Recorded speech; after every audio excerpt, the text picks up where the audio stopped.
आज का अंश मरकुस 8 अध्याय वचन 31 से 34 है। हम एक साथ पढ़ेंगे। तब वह उन्हें सिखाने लगा कि मनुष्य के पुत्र के लिए अवश्य है कि वह बहुत दुख उठाए, और पुरनिय और प्रधान याजक और शास्त्री उसे तुच्छ समझकर मार डालें, और वह 3 दिन के बाद जी उठे। उसने यह बात उनसे साफ साफ कह दी। इस पर पतरस उसे अलग ले जाकर झिड़कने लगा, परंतु उसने फिरकर अपने चेलों की ओर देखा और पतरस को झिड़क कर कहा, हे शैतान, मेरे सामने से दूर हो, क्योंकि तू परमेश्वर की बातों पर नहीं परंतु मनुष्यों की बातों पर मन लगाता है। उसने भीड़ को अपने चेलों समेत पास बुलाकर उनसे कहा, जो कोई मेरे पीछे आना चाहे वह अपने आपे से इनकार करे और अपना क्रूस उठाकर मेरे पीछे हो ले। आमीन। आज हम जिस वचन पर मनन करेंगे वह रविवार के उपदेश के विषय से जुड़ा हुआ है। यीशु के समय में बहुत से लोग यीशु को भविष्यद्वक्ताओं में से एक या असाधारण क्षमताओं वाले भविष्यद्वक्ताओं में से एक मानते थे। लेकिन जब यीशु ने अपने चेलों से पूछा, परंतु तुम मुझे क्या कहते हो, तो पतरस की अगुवाई में चेलों ने विश्वास का एक अद्भुत अंगीकार किया, आप मसीह हैं। हालांकि चेलों ने यीशु के बारे में विश्वास का एक अद्भुत अंगीकार किया, फिर भी वे यीशु को पूरी तरह से नहीं जानते थे। पतरस का अंगीकार सुनने के बाद यीशु ने एक नई सच्चाई बताना शुरू किया। यहीं से आज का वचन शुरू होता है। यीशु बताते हैं कि जब वह यरूशलेम जाएंगे तो क्या होगा और परमेश्वर उनके माध्यम से अपनी इच्छा और योजना को कैसे पूरा करेंगे। आइए हम सब मिलकर पद 31 पढ़ें। तब वह उन्हें सिखाने लगा कि मनुष्य के पुत्र के लिए अवश्य है कि वह बहुत दुख उठाए, और पुरनिय और प्रधान याजक और शास्त्री उसे तुच्छ समझकर मार डाले, और वह 3 दिन के बाद जी उठे। आमीन। यहां मनुष्य का पुत्र एक ऐसा शब्द है जिसे यीशु अक्सर अपने बारे में बताने के लिए इस्तेमाल करते थे। इन शब्दों के माध्यम से यीशु स्पष्ट करते हैं कि वह मसीह हैं। इब्रानी में मसीहा यानी सच्चे राजा और उद्धारकर्ता। लेकिन यीशु यह कह रहे हैं कि वह सिर्फ मसीह नहीं है, बल्कि वह बहुत दुख उठाकर, मारे जाकर और 3 दिन बाद जी उठकर परमेश्वर द्वारा दिए गए मसीहा के मिशन यानी उद्धारकर्ता के मिशन को पूरा करेंगे। यीशु के ये वचन चेलों के लिए बहुत चौंकाने वाले थे।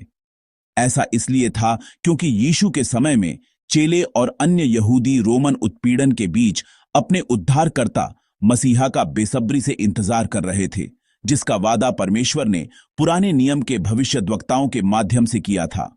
लेकिन उस समय के यहूदियों में से किसी ने भी यह नहीं सोचा था कि उद्धारकर्ता के रूप में आने वाले मसीह को दुख उठाना और मरना पड़ेगा। किसी भी यहूदी ने ऐसा नहीं सोचा था। वे एक ऐसे मसीह की उम्मीद कर रहे थे जो अपनी अद्भुत शक्ति से रोम को हराएगा और इस धरती पर परमेश्वर के राज्य की स्थापना करेगा, न कि एक दुख उठाने वाले मसीह की जो दुख उठाकर दयनीय रूप से मरेगा। इसलिए यीशु का यह वचन कि वह शास्त्रियों और महायाजकों के हाथों बहुत दुख उठाएंगे और क्रूस पर मारे जाएंगे, चेलों के लिए एक ठोकर का कारण बन गया। वे यह तो मान सकते थे कि यीशु मसीह हैं, लेकिन वे एक दुख उठाने वाले मसीह को स्वीकार नहीं कर सकते थे। इस प्रकार यीशु के पहले ही वचन से चेले ठोकर खाकर गिर गए। इसीलिए वे यह भी नहीं समझ पाए कि यीशु ने बाद में क्या कहा, मैं 3 दिन बाद जी उठूंगा। चेलों ने यीशु के इन वचनों पर कैसी प्रतिक्रिया दी जो उनकी मृत्यु और पुनरुत्थान के बारे में थे। आइए हम सब मिलकर पद 32 पढ़ें। उसने यह बात उनसे साफ साफ कह दी। इस पर पतरस उसे अलग ले जाकर झिड़कने लगा। आमीन। यीशु के वचनों से स्तब्ध होकर पतरस यीशु को पकड़कर उनसे बहस करने लगता है। यहां बहस शब्द एक बहुत ही विनम्र अनुवाद है। यहां इस्तेमाल किया गया यूनानी शब्द एपिटिमाओ का मूल अर्थ डांटना है। दूसरे शब्दों में पतरस यीशु को पकड़कर डांट रहा था, यीशु, आपको ऐसा नहीं करना चाहिए, ऐसा नहीं होना चाहिए। एक चेला वह व्यक्ति होता है जो यीशु के मन और इच्छा के प्रति पूरी तरह से आज्ञाकारी होकर जीता है। एक चेला वह है जिसे यीशु के मन और इच्छा का पूरी तरह से पालन करते हुए यीशु के मार्ग पर चलना होता है। लेकिन ऐसा चेला केवल इसलिए कि यह उसके अपने विचारों और योजनाओं से अलग है, यीशु को पकड़कर डांट रहा है, कह रहा है, यह सही नहीं है। पतरस का यह व्यवहार इसलिए प्रभावशाली है क्योंकि वास्तव में हमारे अंदर भी ऐसी ही समानताएं हैं। यीशु के एक चेले के लिए यीशु की इच्छा और विचार उसकी अपनी इच्छा और विचारों से कहीं अधिक महत्वपूर्ण होने चाहिए। कभी कभी भले ही हम पूरी तरह से न समझें, एक चेला वह है जो विश्वास के साथ यीशु को देखता है और प्रभु के मार्ग पर चलता है, क्योंकि यह यीशु का मार्ग है। लेकिन जब हम ईमानदारी से अपने विश्वास और जीवन को देखते हैं, तो क्या हम केवल उस स्तर तक यीशु का अनुसरण नहीं कर रहे हैं जिसे हमारा दिल और दिमाग संभाल सकता है? क्या हम यीशु को अपने अनुरूप ढालने की कोशिश नहीं कर रहे हैं, बजाय इसके कि हम खुद को यीशु की महानता के अनुरूप ढालें? क्या हम विश्वास के साहसिक कार्य को पूरी तरह से समझे बिना प्रभु का अनुसरण करने के बजाय अपने जीवन में केवल अपने संकीर्ण विचारों और मन के स्तर तक ही यीशु का अनुसरण कर रहे हैं? हमें इस पर विचार करना चाहिए। जब बातें हमारे दिल, हमारी भावनाओं, हमारे मानकों और हमारे विचारों से परे हो जाती हैं, तो क्या हम पतरस की तरह रुककर यीशु को यह कहते हुए नहीं डांटते, यीशु, यह सही नहीं है, सभी लोग ऐसे ही जीते हैं? हमें यह सोचना चाहिए कि क्या हमारे अंदर निर्णायक और महत्वपूर्ण क्षणों में एक चेले की पहचान खो देने की कमजोरी है। पतरस के इस रवैये पर यीशु ने कैसी प्रतिक्रिया दी? आइए हम सब मिलकर पद 33 पढ़ें। परंतु उसने फिरकर अपने चेलों की ओर देखा और पतरस को झिड़क कर कहा, हे शैतान, मेरे सामने से दूर हो, क्योंकि तू परमेश्वर की बातों पर नहीं परंतु मनुष्यों की बातों पर मन लगाता है। आमीन। यीशु अपने चेलों को देखकर डांटते हैं। इसका कारण यह है कि केवल पतरस ही नहीं बल्कि अन्य चेलों के भी वही विचार थे। इसलिए यीशु कहते हैं, हे शैतान, मेरे सामने से दूर हो। शैतान वह है जो परमेश्वर की इच्छा और योजना में बाधा डालता है और उसे नष्ट करने की कोशिश करता है। अभी पतरस, जो यीशु के मार्ग यानी परमेश्वर के उद्धार के कार्य को रोक रहा है, शैतान की भूमिका निभा रहा है। जब यीशु ने पतरस से कहा, मेरे सामने से दूर हो, तो उनका मतलब था कि वह एक चेले के स्थान पर एक चेले के रूप में लौट आए। और फिर वह कहते हैं, क्योंकि तू परमेश्वर की बातों पर नहीं परंतु मनुष्यों की बातों पर मन लगाता है। पतरस ने वास्तव में यह बुरे इरादे से नहीं किया था। पतरस ने यीशु के मार्ग को इसलिए नहीं रोका क्योंकि उसका कोई बुरा इरादा था, बल्कि अपने मानवीय विचारों और निर्णय के कारण। लेकिन यीशु का चेला वह व्यक्ति नहीं है जो अपने मानवीय निर्णय और सामान्य ज्ञान के आधार पर विश्वास के मार्ग पर चलता है। वह व्यक्ति है जो किसी भी चीज से बढ़कर यीशु के विचारों, यीशु के मन, यीशु के निर्णय और यीशु ने क्या किया होता के मार्ग पर चलता है। जब परमेश्वर की बातें, परमेश्वर का मन और परमेश्वर की इच्छा मनुष्य की बातों यानी मेरे मानवीय विचारों और निर्णयों से पहले आती है, तभी हम वास्तव में अपने जीवन में एक चेले के मार्ग पर चल सकते हैं।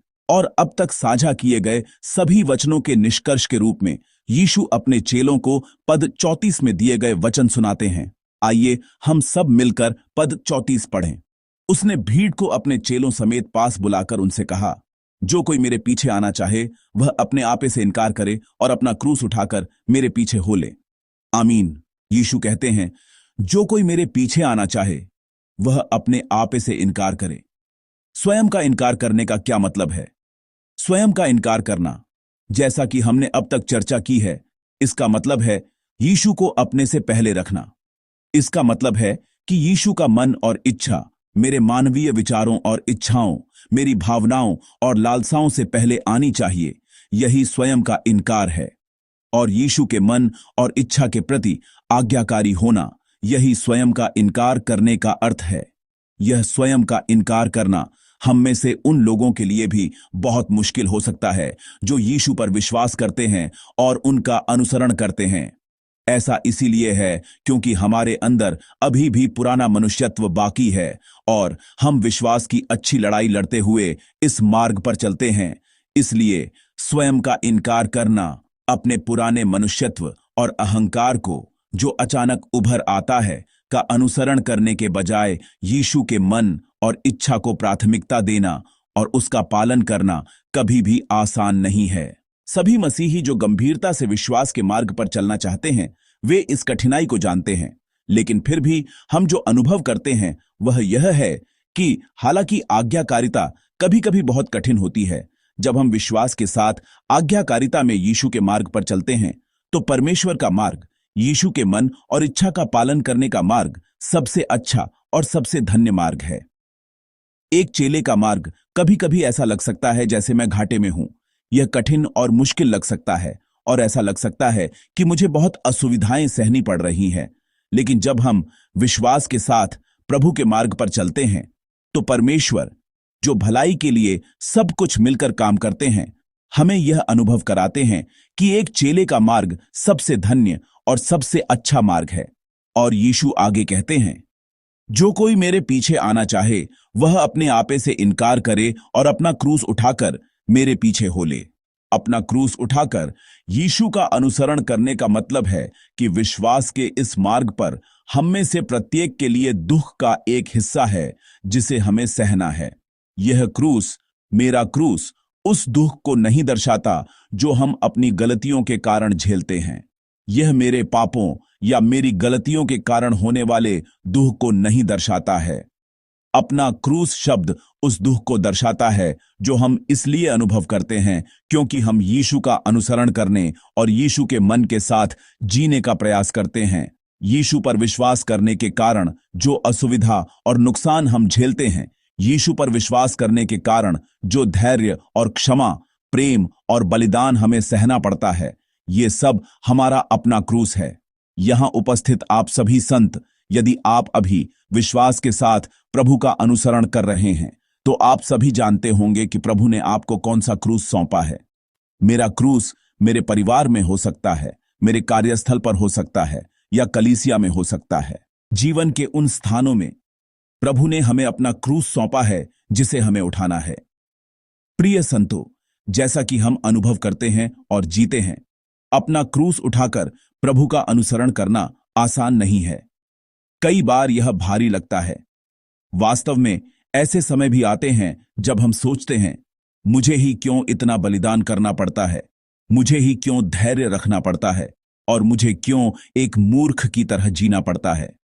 लेकिन प्रिय संतों, मैं चाहता हूं कि हम यह याद रखें, यदि मैं अपने क्रूस को पहचानते हुए विश्वास के साथ इस क्रूस को उठाकर प्रभु का अनुसरण कर रहा हूं, तो हम अभी बिना किसी संदेह के सबसे स्पष्ट रूप से संकरे मार्ग, जीवन के मार्ग पर चल रहे हैं। और प्रिय संतों, जब मेरा क्रूस जो मैं उठा रहा हूं भारी लगे, तो कृपया यह याद रखें, यह क्रूस का मार्ग जिस पर हम प्रभु के साथ चल रहे हैं, अंततः पाप और मृत्यु पर विजय का मार्ग है। कृपया याद रखें कि जिस क्रूस के मार्ग पर मैं अभी चल रहा हूं, वह अंततः पाप और मृत्यु पर विजय का मार्ग है। इस क्रूस के मार्ग पर चलने की यात्रा में परमेश्वर हमें धीरे धीरे प्रभु के स्वरूप में ढालेंगे। तो प्रिय संतों, आज का दिन, वह क्रूस जो मुझे सौंपा गया है, क्या हम में से प्रत्येक के पास अपना क्रूस नहीं है?